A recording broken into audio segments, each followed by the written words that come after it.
Salut YouTube, on se retrouve aujourd'hui pour une nouvelle vidéo qui va être le book haul, c'est-à-dire tous mes achats réalisés tout au long du mois de juin. Et pour le mois de juin, franchement,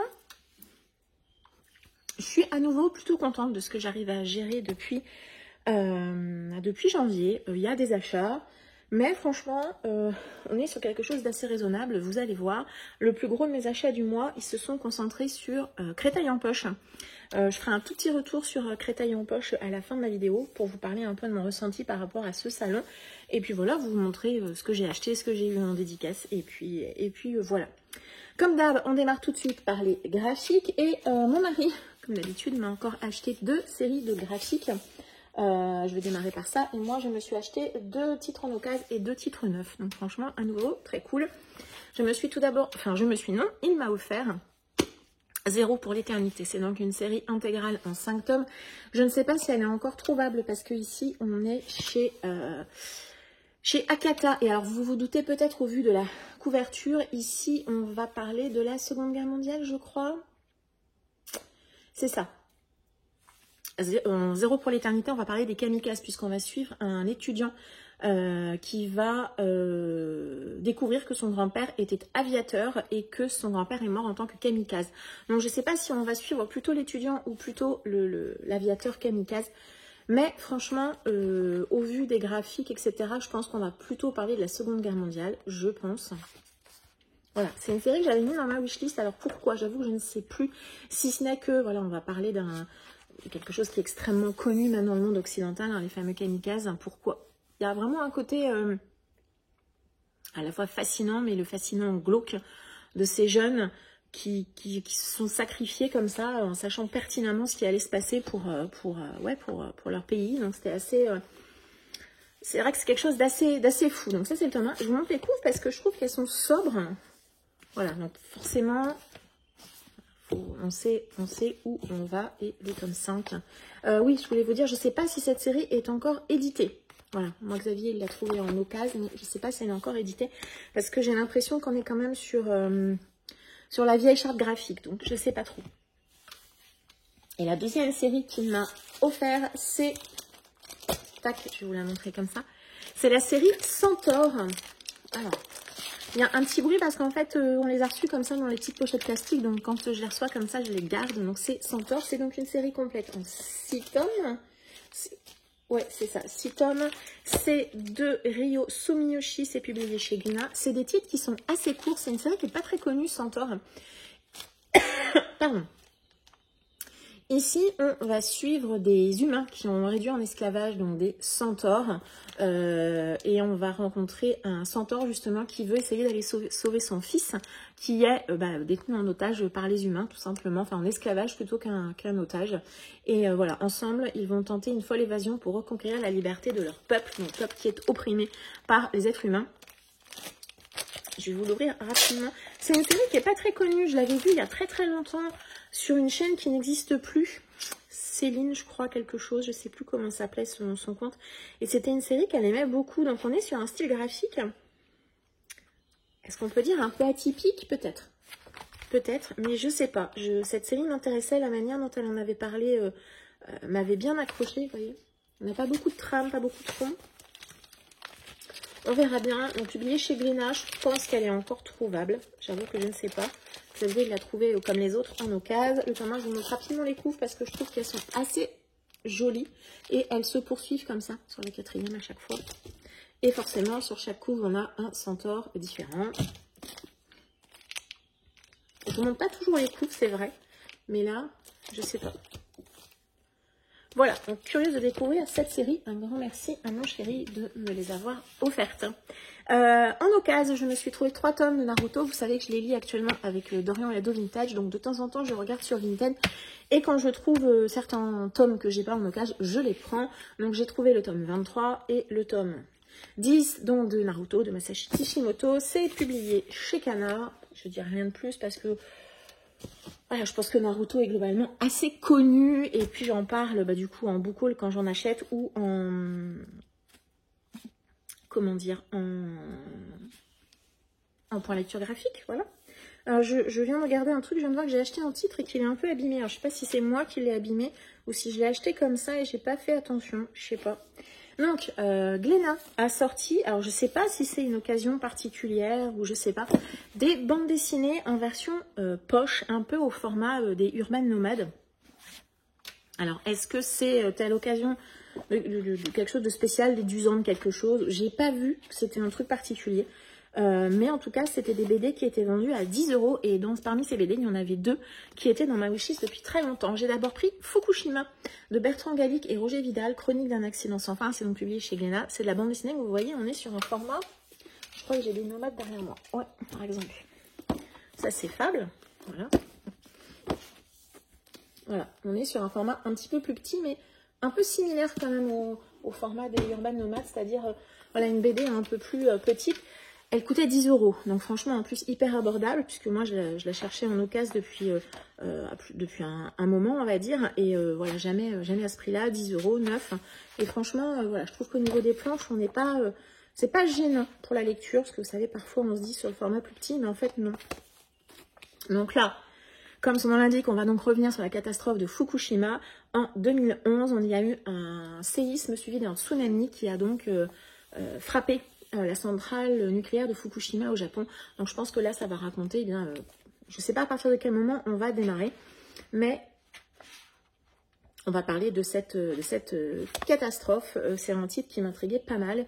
Et voilà, quand je l'ai vu dans cette petite collection, j'étais très contente. Et un deuxième titre, Le Patient, de Timothée Le Boucher, donc toujours chez Glénat. Ça, pareil, Timothée Le Boucher, j'avais lu Tous ces jours qui disparaissent, que j'ai absolument adoré. 49 cordes, je ne l'ai pas lu, ou 46 cordes, je ne sais plus. Je ne l'ai pas lu parce que y a un tome 2 et que moi, je ne suis pas très patiente, donc j'ai préféré attendre qu'il y ait les 2 tomes. Et il y avait ce titre-ci que j'avais repéré, que j'ai cherché plusieurs fois en occasion, et puis à chaque fois, non, plus tard, machin. Et là, franchement, 10 € aussi. Franchement, il fait presque 300 pages, et c'est vrai que le dessin de Timothée Le Boucher sur un format comme ça un petit peu plus petit, c'est pas pénalisant en fait, parce que finalement je trouve que dans ces histoires, le dessin bien évidemment a son importance, mais l'histoire qu'il propose à chaque fois, elle est quand même très intéressante. Ici on va suivre, je crois que ici on est sur une enquête un peu policière, je crois. La police arrête une jeune fille errant dans la rue couverte de sang. En se rendant chez elle, les agents découvrent avec effroi que toute sa famille a été assassinée. 6 ans plus tard, l'unique survivant de ce massacre se réveille d'un profond coma. L'adolescent avait 15 ans au moment des faits et il a 21 ans quand il se réveille. Donc voilà, cet adolescent va être pris en charge par le docteur Anna Kiefer. Voilà. Je pense qu'on va également remonter un peu sur le mystère de ce qui s'est passé cette fois-ci. C'est toujours très bien, enfin toujours, j'ai lu qu'un seul titre, mais franchement c'était vraiment très bien. Et alors je voulais juste vous montrer, parce que si jamais ça vous intéresse, voilà. Il y a tous ces titres-là qui sont accessibles sous ce format-là. Il y a notamment Tous ces jours qui disparaissent, dont le Timothée Le Boucher, qui est vraiment excellent, que je vous recommande. Voilà, après pour les autres, eh bien, moi les autres ne m'intéressaient pas spécialement. Mais franchement, ah si, peut-être celui-ci. Peut-être L'être perdu, je sais pas. Mais voilà, parmi les autres ne m'intéressaient pas particulièrement. Mais voilà, si jamais vous êtes passé à côté, sachez que voilà, vous avez ces petits graphiques là qui sont à 10 €. Et voilà, comme je dis, franchement là, parce que 300 pages, ça vaut largement le coup. C'est terminé pour les graphiques. On va ensuite passer au service presse. J'en ai reçu 2 ce mois-ci. Il y en a un que j'ai déjà lu et il y en a un qui va être ma prochaine lecture. Pour celui que j'ai déjà lu, donc j'ai reçu Hayao Miyazaki de Yannick Chazeran sur les ailes du vent, publié chez ActuSF. C'est un essai qui va revenir sur la vie de Hayao Miyazaki, cofondateur du studio Ghibli. C'est un titre que j'ai déjà lu, que j'ai beaucoup aimé. De Yannick Chazeran, j'avais lu celui sur Stephen King, que j'avais aussi beaucoup aimé. J'aime bien. Voilà, je trouve que c'est jamais trop... comment dire, on n'est pas sur un essai vraiment d'analyse extrêmement poussé. Je trouve que c'est parfait si vous vous intéressez un petit peu à l'auteur et à son œuvre et que vous avez envie eh bien, de développer un peu vos connaissances par rapport à Hayao Miyazaki et à ses œuvres. Il y a un petit peu d'analyse, mais c'est pas extrêmement poussé. Il y a un petit peu d'iconographie, mais pas trop non plus. Voilà, donc je trouve que c'est parfait pour découvrir davantage l'auteur. Je vous fais pas le point lecture là maintenant, je vous en parlerai le mois prochain. Je l'ai déjà lu, ça a été une très chouette lecture. Et voilà, moi je peux franchement vous le recommander si vous vous intéressez un petit peu à l'auteur. Si vous connaissez déjà par cœur la vie de l'auteur, etc., Pas sûr que ça soit un titre qui vous convienne, mais pour les néophytes ou ceux qui veulent en savoir plus, c'est une très bonne option. Et ensuite, un titre que quand j'avais vu dans les titres apparaître, j'ai été joie parce que j'ai adoré le tome précédent. Alors, je ne sais pas si ce sont des tomes compagnons, qu'on peut les lire indépendamment, ou si vraiment il y a un tome 1, un tome 2, je ne sais pas. Mais j'avais adoré le premier tome, qui est, je ne sais plus où d'ailleurs, parce que je l'ai sorti la dernière fois, il est là. J'avais adoré ceci, La femme vêtue de nuit. Je crois que je l'avais découvert un peu grâce au PIB. Je suis triste qu'on ne le voit pas plus passer parce que c'est vraiment une très très bonne histoire fantastique, fantasy, on ne sait pas trop. Et il y a un tome 2 qui est paru, c'est La larme des abysses. Donc c'est L'Ordalie des âges, le nom de la série. C'est de Nicolas Delon et c'est aux éditions de l'Alchimiste, version en service presse. Je les en remercie beaucoup. Et c'est ma toute prochaine lecture. Voilà, je finis le titre là que je suis en train de faire et j'enchaîne avec celui-ci. Je suis très curieuse de retrouver l'univers de ce personnage que j'avais découvert et qui m'avait vraiment beaucoup intriguée, Enos. Voilà. J'aurais aimé prendre le temps de relire le tome précédent avant, mais je me dis, bon, tant pis, c'est pas grave, au pire, je le lirai un petit peu plus tard, ou je me lirai les deux. Et en plus, voilà, j'avais adoré le tome 1. Ici, on est sur un univers asiatique. Voilà, c'était parfait, c'était un titre pour moi. Bref, service presse, et voilà, il sera lu tout bientôt. Ce mois-ci, en juin, j'ai reçu 3 contreparties Ulule auxquelles j'avais participé. Une auquel j'ai participé il y a, alors je dirais pas une éternité, mais pas loin. Je pense que c'est il y a au moins 2 ou 3 ans. C'est la plus ancienne contrepartie que j'avais en attente. Franchement, c'est ce titre-ci, c'est Le Chant des monstres de, alors, Paul Artzuri sur des illustrations de Tom Cusor, Conte d'un empire oublié, livre 1. Alors ça, pour le coup, ça me fait un peu peur parce que vu que déjà... La campagne Ulule datait d'il y a 3 ans. Ils ont eu beaucoup de difficultés à aller au bout pour diverses raisons. Voilà. Est-ce qu'il y aura un livre 2? Je ne sais pas. J'espère en tout cas que cette histoire ne se termine pas sur un énorme cliffhanger, qu'on peut en tout cas s'arrêter là. L'objet livre, il est absolument magnifique. Franchement, quand c'est très très long comme ça sur les campagnes Ulule, on est parfois un peu ennuyé. Quand bien même les gens ont parfois des bonnes raisons pour que ça prenne du temps. Mais j'avoue que quand j'ai reçu l'objet, il est, donc on a un petit courrier comme ça. Je ne sais pas comment vous dire, le papier est d'une très très belle qualité. On n'est pas du tout sur un papier transparent. On a des illustrations qui sont d'une... Franchement, l'objet livre, il est ultra qualitatif. Le papier n'est pas transparent. On sent qu'il y a eu énormément de travail autour de l'objet et j'espère que le fond me plaira. Mais voilà, j'étais ravie de le recevoir. De quoi ça parle? J'avoue que depuis le temps, j'ai un peu oublié. On va nous raconter l'histoire d'un monstre, peut-être. Alors, il me semble qu'on était quelque chose d'un peu fantasy quand même. On verra. Franchement, je suis très curieuse. Et en plus, il n'y a aucun résumé derrière. Voilà. Alors, est-ce que l'auteur le vend par ailleurs? Peut-être. Je ne sais pas du tout, puisque moi, je l'ai eu sur la campagne Ulule. Voilà. En tout cas, c'est un très très bel objet. De souvenir, il me semble qu'on va être sur une histoire fantasy avec peut-être des vibes à la Cthulhu. C'est possible, c'est possible. C'est pour ça que j'avais craqué. Mais franchement, l'objet livre est absolument incroyable. Ensuite, j'ai reçu 2 autres contrepartie Ulule qui venait de chez les éditions du Héron d'Argent. J'avais participé il y a un petit moment sur leur dernière campagne. Il y a une campagne actuellement en cours auquel je vais participer aussi. Je n'ai pas encore vraiment tranché, mais je vais participer. Sur leur dernière campagne, je n'avais pris que 2 titres. J'avais tout d'abord pris Les Plaines du Vent de Lucille Chaponnet. Alors j'avais déjà une ancienne version que j'ai revendue et j'ai pour me prendre celle-ci puisque ici elle a dit qu'elle l'avait retravaillé un petit peu le texte. Je crois qu'il y a peut-être un chapitre en plus. Enfin bref, il y a un petit peu de retravail qui a été fait. Donc je me suis débarrassée de mon ancienne version. Ici on est sur une histoire de fantasy orientale. Puisque on nous dit que des chasseurs traquent des chevaux élémentaires. Vania est sur le point de rejoindre les rangs de cet ordre militaire prestigieux. Nanana, mais bon, c'est surtout parce que sa meilleure amie est intéressée par ça. Voilà. Et on va suivre une cité qui pourrait cacher de bien sombres secrets. Voilà. C'était déjà un résumé qui m'avait plu. Et quand j'ai vu que le Héron d'Argent allait le rééditer dans une très très belle version, j'avoue que j'ai un petit peu craqué. L'objet livre est absolument magnifique. Je remonte la papier. Et le deuxième que j'ai pris, c'est un titre qui était dans ma ligne de mire depuis très longtemps. L'autrice l'avait sorti en auto-édition, c'est celui-ci, Les âmes pirates de J.K. Grass. On est ici sur une histoire de piraterie, voilà, tout simplement. C'est pour ça qu'il m'avait plu. L'objet livre, il est encore absolument magnifique, voilà.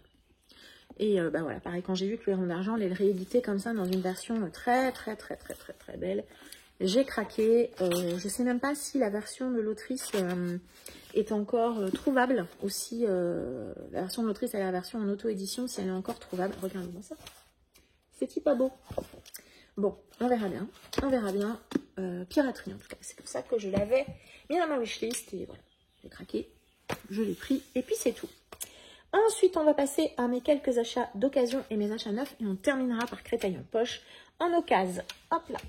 Je me suis juste trouvée dans mon Cultura Occasion Billy Summer de Stephen King. Publié au livre de poche. Je l'ai pris parce que c'est un Stephen King et que celui-ci, je ne l'avais pas. Il est assez récent, je crois. Franchement, pour les King, je ne lis pas les résumés. Je crois qu'il n'est pas hyper... il n'a pas été hyper apprécié. C'est un King. Voilà, j'aimerais le découvrir tôt ou tard.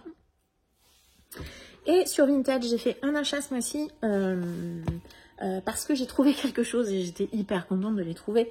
Et je me suis trouvée intégrale de La Cité des Anciens de Robin Hobb. Donc ce sont dans les intégrales publiées chez J'ai lu Intégral que moi j'aime beaucoup. Alors je sais qu'il y a plein de gens qui n'aiment pas papier bible, tout ça. Moi je trouve que c'est super agréable à manipuler en fait. Donc je les aime bien quand même. Donc je me suis trouvé l'intégrale 2 et l'intégrale 1. Alors l'intégrale 1, elle a un petit poc là. Mais franchement, je sais plus combien je les ai payés, mais ça valait vraiment le coup. Et en plus, bah voilà, la personne, elle avait les deux, enfin, vendait les deux, je crois, en lot. Je crois que c'était un lot. Donc c'était très bien, sachant que une fois qu'on aura lu avec Dorian la deuxième époque de l'Assassin Royal, il me semble que c'est celle-ci qu'on devra faire. Donc je suis équipée. Je vais la mettre là. Et on va terminer par mes 3 achats neufs. Oui, vous avez bien entendu, je n'ai acheté que 3 titres ce mois-ci. Ouais, c'est ça, 3 titres. Donc tout d'abord, je me suis pris La Guilde des queues de chat mort de P. Djeli Clark, publié chez La Talente. Un livre qui est assez court parce que de P. Djeli Clark, j'ai lu... Alors, j'ai pas tout lu ce qu'il a publié chez nous, mais j'en ai quand même lu plusieurs. J'ai lu notamment Le Maître des Djinns avec Les Tambours des Dieux Noirs et Mystère des Tramways hantés, les titres de steampunk que j'ai beaucoup aimés. Donc forcément, j'ai envie de continuer à découvrir l'auteur.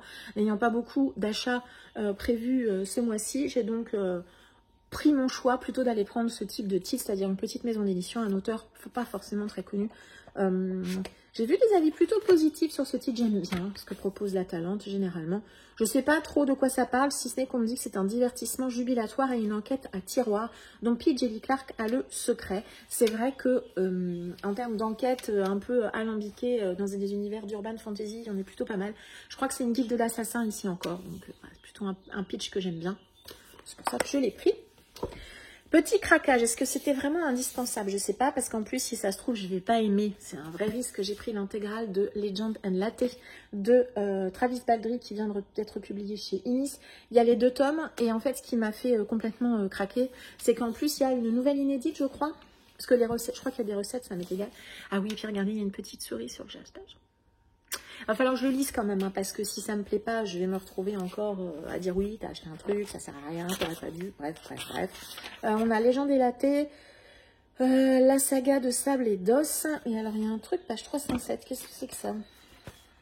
Alors ça m'a l'air hyper aéré quand même. Hein. Ah, ici, il y a des petites nouvelles, je crois. Il y a 2 nouvelles, je crois.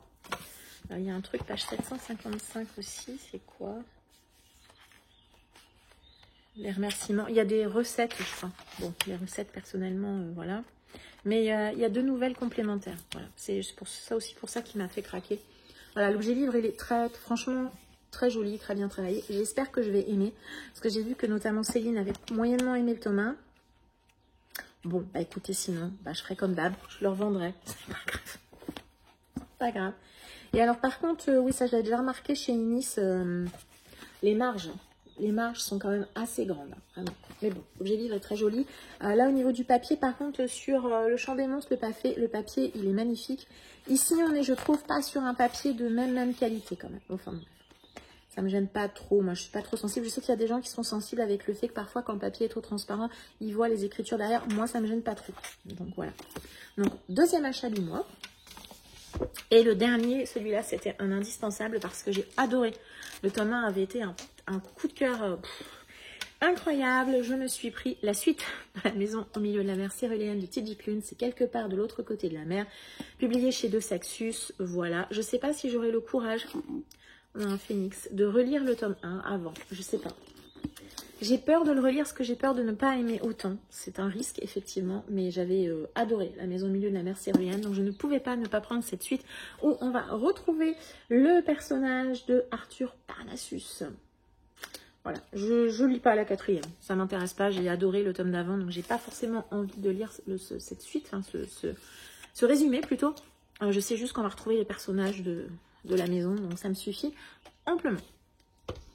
C'est donc terminé pour mes achats neufs. Vous voyez que j'ai été quand même extrêmement raisonnable, même pour mes achats d'occasion. Et on va terminer par les achats que j'ai réalisés pour Créteil en poche. Et j'ai été, je trouve, plutôt sage. On va dire qu'il y a eu 2 étapes. 2 étapes sur cette journée.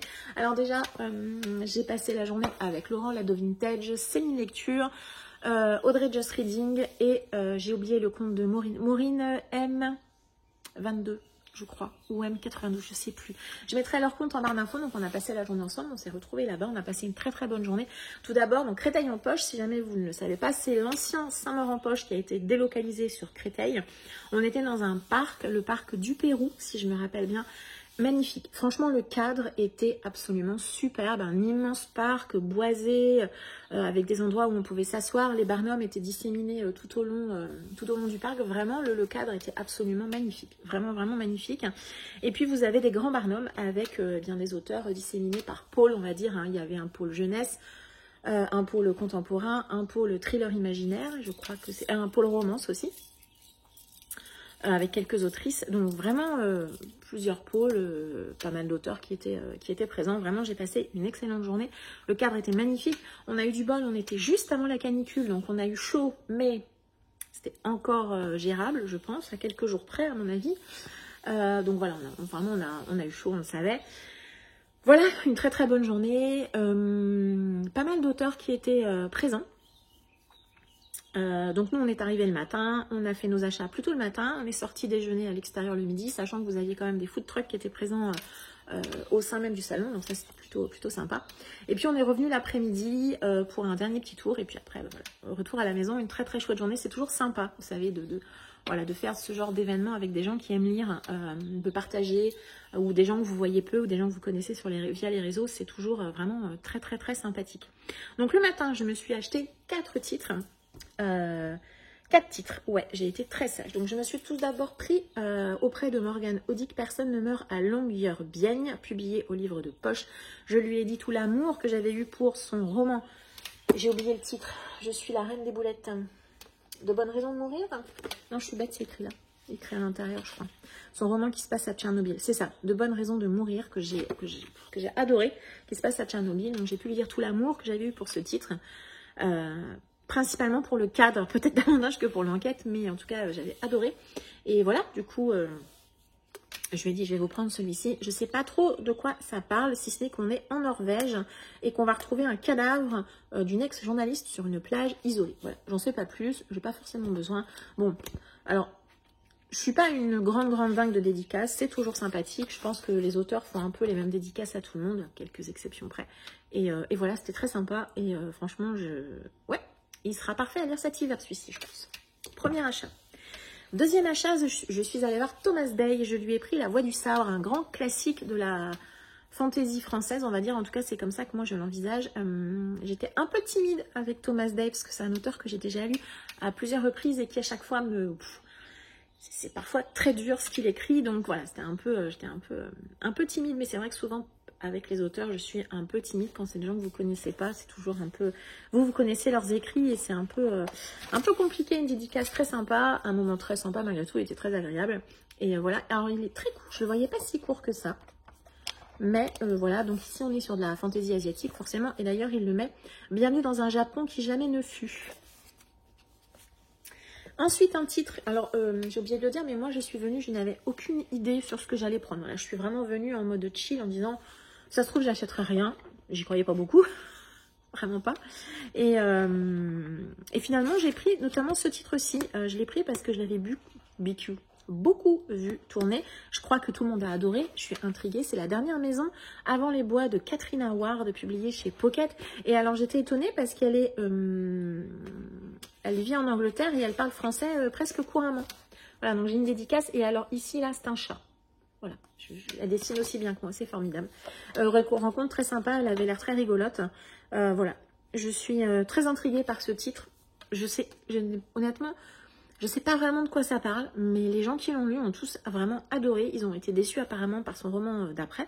Mais ouais, quand je l'ai vu, je me suis dit, toi, je te prends. Et le 4e tome roman que je me suis fait dédicacer, c'est celui-ci, Anamnèse de Salvatore Mini. C'est publié...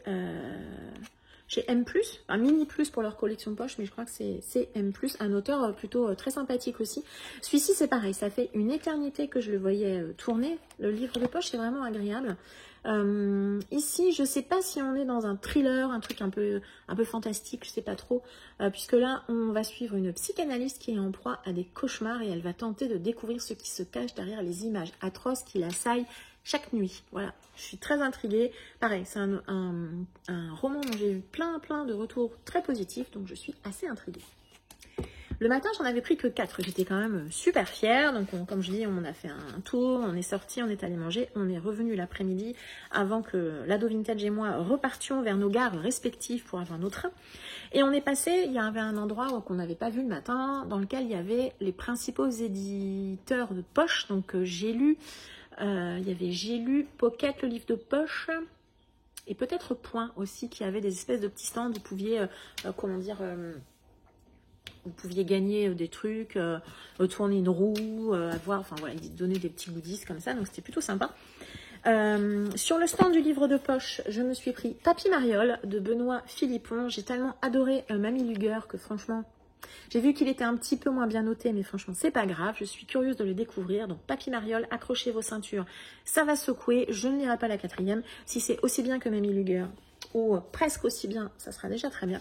Et ensuite, on est resté un long moment au stand de J'ai lu. On a rencontré, je pense, une éditrice, en tout cas quelqu'un qui travaillait chez J'ai lu, qui nous a vendu plein de livres. On a échangé sur beaucoup de titres et je suis repartie avec 2 livres de poche. Que je n'avais pas prévu d'acheter d'ailleurs. Il y en a un, je l'avais repéré en magasin, et l'autre, je ne suis pas certaine de l'avoir vu, mais elle me l'a bien vendu. Donc j'ai tout d'abord pris Plus haut dans les ténèbres de Sequoia Nagamatsu. C'est publié chez J'ai lu. Apparemment, enfin c'est pas apparemment, on est en 2030. Et un homme va se rendre en Sibérie pour poursuivre le travail de sa fille qui a disparu. Dans un cratère, les archéologues étudient la fonte du permafrost et les restes parfaitement conservés d'une enfant porteur d'un virus inconnu qui va rapidement se propager et bouleverser la vie sur Terre. J'allais dire quelque chose d'assez classique dans l'idée. Ça m'a un petit peu fait penser au roman pas du tout de Pierre Bordage. Mince, j'ai oublié, enfin bref, un roman qui se passe dans le Nord, où pareil, ils vont dans le Nord, pas du tout, en Sibérie, en tout cas dans ces endroits, en pôle Nord, pôle Sud, voilà, où ils vont, je retrouve pas du tout le titre de ce roman, je vois la couve, mais mon cerveau étant un peu fatigué en ce moment, il retrouve pas le titre, mais c'est pas très grave, peut-être que vous voyez ce dont il s'agit. C'est des scientifiques qui vont découvrir un corps humain parfaitement conservé et qui vont eh bien, essayer de le faire revenir à la vie. Le résumé au début m'a un peu fait penser à ça. Pour le reste, beaucoup moins. Mais voilà, je suis curieuse de le découvrir. Elle nous a dit que Baptiste Beaulieu avait adoré et qu'il avait trouvé que la couve était à chier.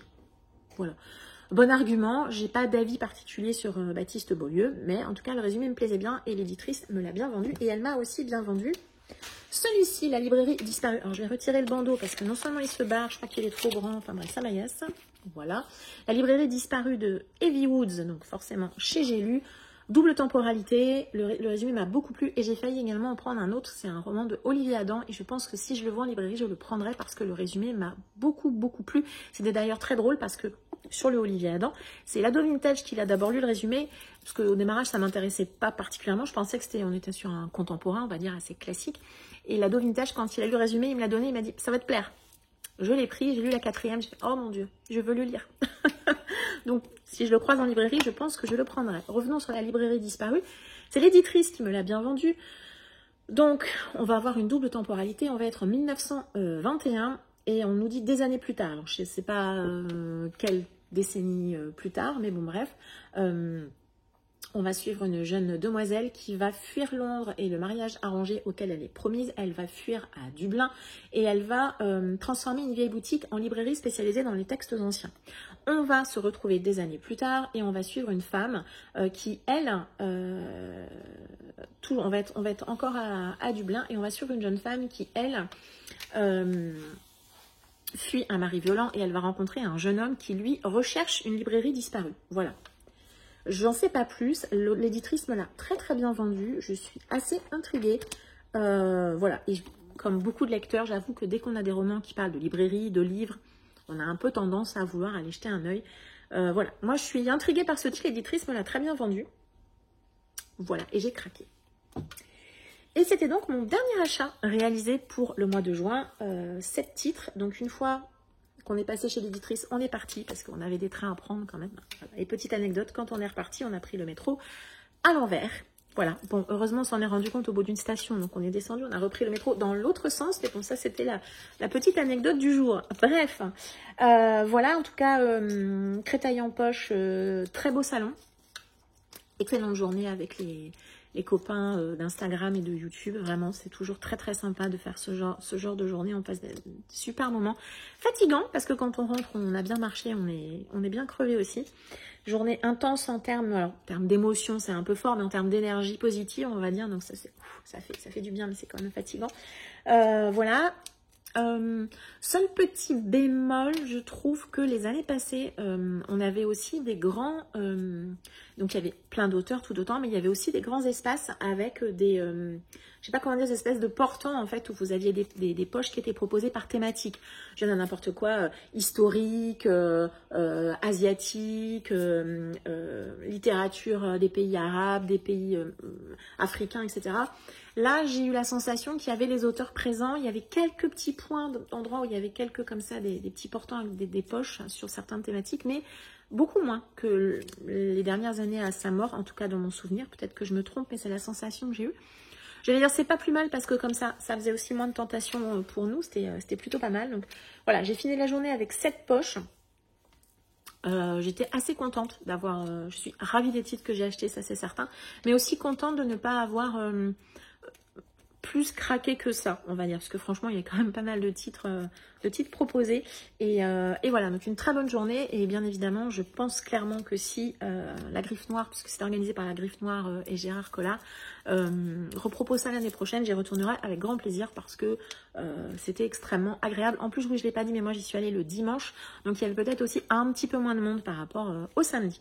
Bref, voilà, c'était une excellente journée. N'hésitez pas à m'indiquer en commentaire si vous aussi vous êtes allé en Créteil en poche, si vous avez été sage ou pas du tout, ça peut arriver aussi. N'hésitez pas à m'indiquer si vous avez lu certains des livres dont je vous ai parlé aujourd'hui. Si vous avez juste envie d'indiquer votre passage par ici, comme on est sur un book haul, mettez des piles de livres, voilà, le grand classique. Merci beaucoup à tous ceux qui prennent le temps de mettre un message ou de mettre juste des petits emojis, vraiment je vous en remercie. Beaucoup, c'est toujours avec un grand plaisir que je découvre vos messages. Je vous embrasse, je vous souhaite une très agréable journée et je vous dis à très bientôt. Ciao!